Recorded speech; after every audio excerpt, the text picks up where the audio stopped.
ابن عمر عن النبی صلی اللہ علیہ وسلم، یعنی ابو حنیفہ نے امام نافع سے، انہوں نے عبداللہ ابن عمر سے، انہوں نے محمد رسول اللہ صلی اللہ علیہ وسلم سے۔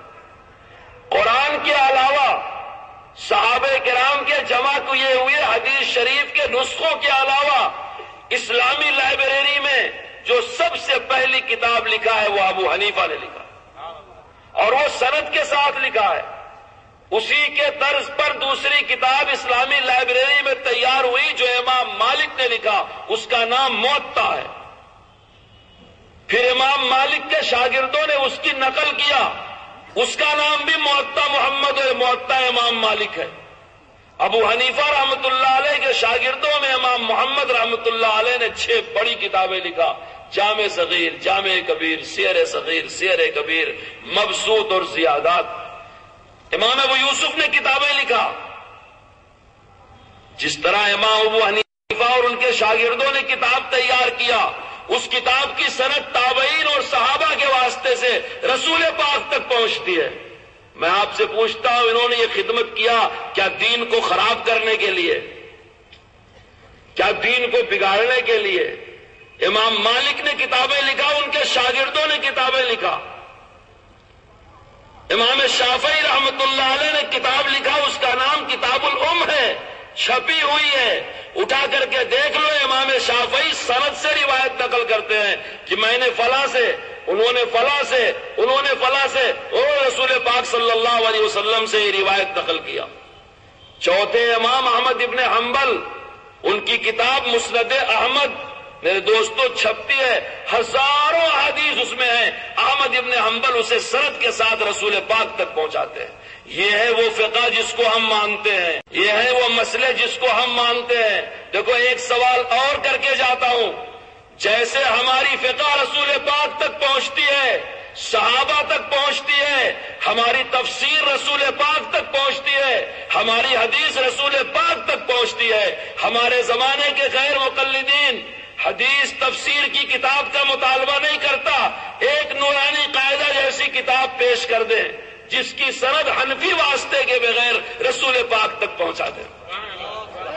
ان کے پاس جو حدیث کا ذخیرہ ہے وہ بغیر سند کے، جو تفسیر یہ بیان کرتے ہیں بغیر سند کے۔ ان کی سب سے پہلی نماز کی کتاب صادق سیالکوٹی نے سیالکوٹ میں بیٹھ کر کے لکھا۔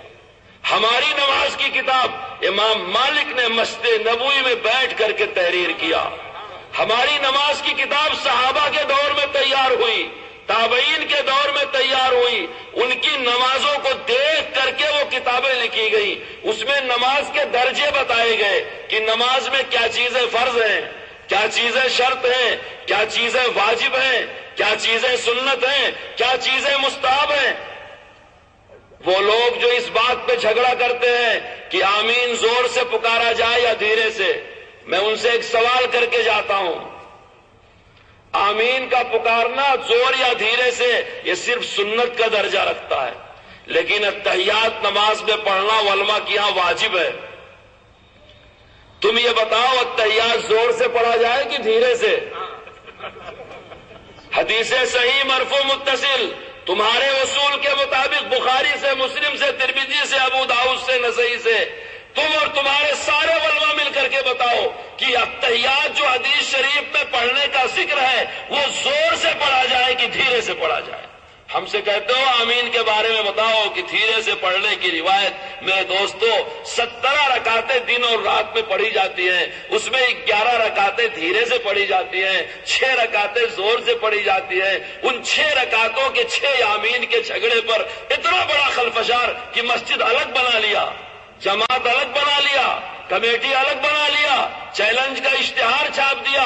اس امت کو کیا سمجھ رہے ہو؟ کوئی اس کا والی وارث نہیں ہے، اس امت محمدیہ کو لاوارث سمجھ رہے ہو تم۔ 6 رکعت کی آمین کے بارے میں الگ ٹکڑی بناتے ہو، تمہارے کو اوپر کوئی انگلی اٹھانے والا نہیں۔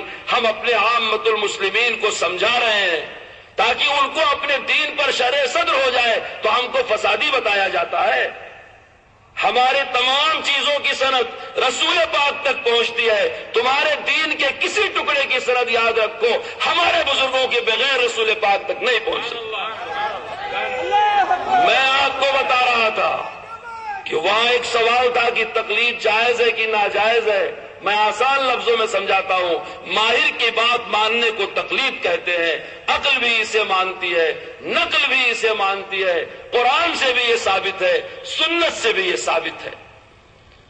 مثال لیجئے, بکری کا گوشت حلال ہے حرام ہے؟ کتے کا گوشت؟ تو بکری کا دودھ حلال ہوگا حرام ہوگا؟ اور کتے کا؟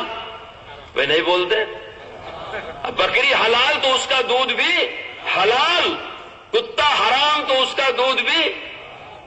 کتی کے دودھ کے لیے الگ سے دلیل تلاش کرنے کی ضرورت نہیں ہے. کتی نجس اور ناپاک تو اس کا دودھ بھی نجس ناپاک. بکری حلال اور پاک تو اس کا دودھ بھی پاک. اب غور سے سنو, پلے بات کے لے جاؤ. ہم تقلید کرتے ہیں صحابہ کی, صحابہ معیار حق ہیں. ہم تقلید کرتے ہیں ائمہ کی, ائمہ اہل حق ہیں. ان کا کردار کھلی کتاب ہے, جس کا جی چاہے مطالعہ کر لے. مسلمان کو